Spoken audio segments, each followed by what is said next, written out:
First thing I'd probably tell them is don't worry about what you've accomplished so far. You're not going to lose your progress. You're not, a lot of people they do the style of training they do because they enjoy it, because it's something that they're good at, because it's something they have aptitude for. And I think a lot of people are interested in trying other things, but they're worried that they're going to lose the progress they've made. They're worried that they're going to lose their strength, lose their endurance, lose their agility. And I think it's important that they remember that that's not going to be the case. The human body is a remarkably adaptive organism. You're not going to suddenly lose 100 pounds off your squat because you start running. If you're a runner, you're not going to suddenly find yourself, dropping 10, 15 minutes off your marathon time because you did strength training, for the next couple months. I think the biggest thing to remember, like I said, is you'll be okay. This is not this should not negatively impact what you're doing. And the other thing is, it's for a lot of people, it's stuff that's outside their comfort zone as well. There are a lot of powerlifters who'd be interested in doing, a 5K. I have a lot of people who say, my wife wants to run a 5K, or my husband wants to run a 5K.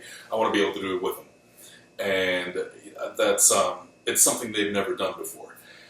And what kind of shoes should I wear? I'm 270 pounds. I can't just go to a running store and put on whatever it has. They're going to fall apart. They're not going to understand where I'm coming from.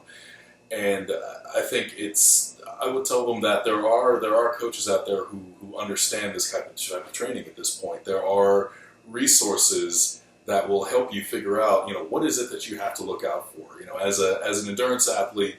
What do you need to know before you go into the gym and just pick up a barbell, or decide to get under a bar and do your first powerlifting meet?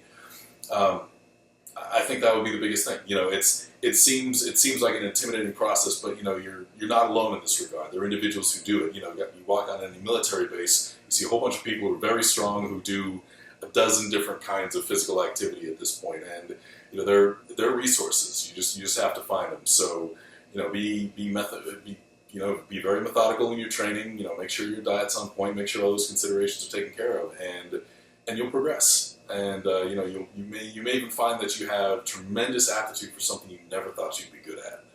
And I can't tell you how many times I've seen that. And that to a lot of people is very rewarding. They may think, I'm a strength athlete. I've been a strength athlete my entire life. 2 years later, these individuals suddenly find that they're extremely talented mid-distance runner too. They've just got this natural aptitude for it. And that's an exciting thing, I think, for any individual, is to find a new skill, find a new talent, find a new outlet.